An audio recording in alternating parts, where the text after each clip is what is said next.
Thank you all for coming. As you know, my name is Bryce Jackson. I'm the owner of the Happy Valley Boot Camps and Real Fitness. You know what? I just want to jump right into this.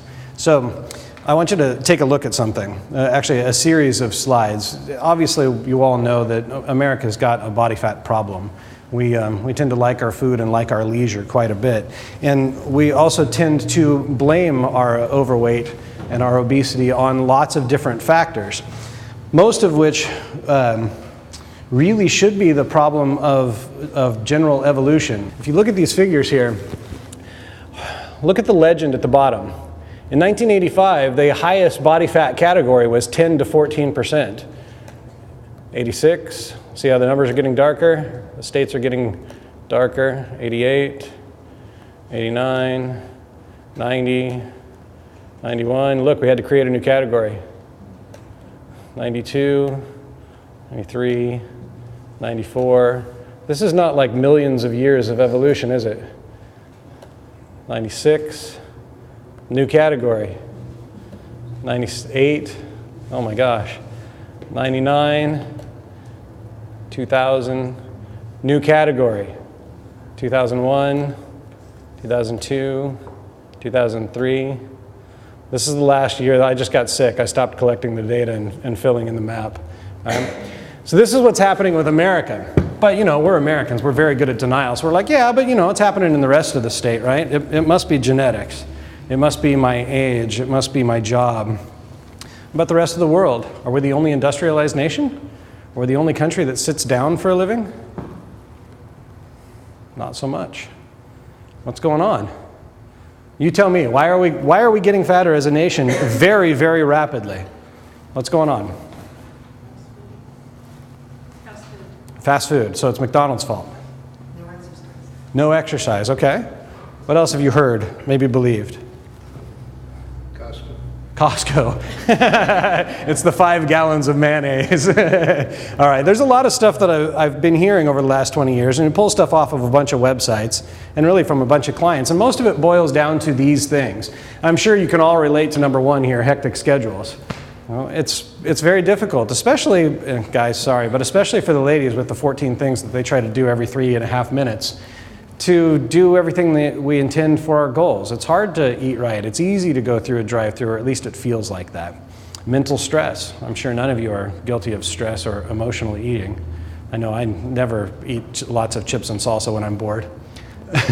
Portion sizes, so there's the Costco thing, and maybe even the fast food thing. I was interested to find out that in France, what we call a small fry used to be their supersized fry. Now it's not even offered. Our small was their supersize. Yeah. Early introductions to and resulting addictions to sugary and fatty foods, or the hedonic value of food.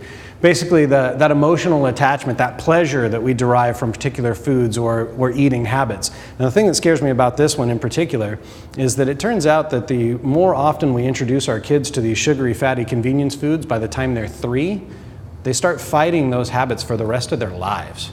And this one really convicted me because I've got a 9-year-old and a 5-year-old, and both of them were underweight, we thought. Just turns out they were small. So my daughter, for about 1.5 years, her breakfast was those Philadelphia cream cheese bars. You remember those? You don't remember these things? They were fantastic. It was like a piece of cheesecake, but they didn't call it cheesecake, so it was healthy. Well, fatty and sugary convenience foods. Now we fight that all the time. Every time my son's with me at the studio, when we leave, he wants to go to McDonald's for dinner. We never go to McDonald's for dinner, but every time that's what he asks for. I want to go to McDonald's, Daddy. Why? Because I like the chicken and fries. And then he eats like a bite and plays with the toy. And social eating and drinking patterns. Any of you celebrate Cinco de Mayo? How about Thanksgiving? How many of you have those 6 pieces of pie on Thanksgiving because you needed the calories?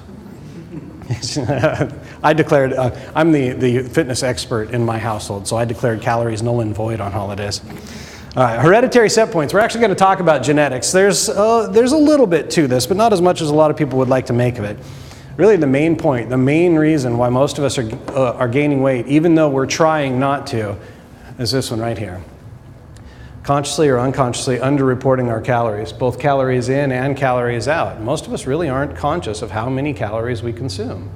And then being Americans, we're also extremely good at denial. So I'll say this another way, and mind you, I'm not accusing anyone. I'm including myself in this. Man, we're good liars. And continuous increases in technology. I could stand here with, remember those cellophane projections, little overhead projectors? I used to do that. When I'd travel and teach certification courses, I had 45 pounds of these things that I traveled with, so I'd have to stand here and move one and talk about this one and move that one. I was doing one-arm aerobics for 5 days. Now I just push a button. I'm supposed to move for a living, and I'm still using this stuff too. How many of you could actually earn the living that you earned without your computer? Exactly. You'd have to think about all those numbers you'd have to crunch, Doug. You'd have to break out the old abacus. I love this one. Anybody relate to that?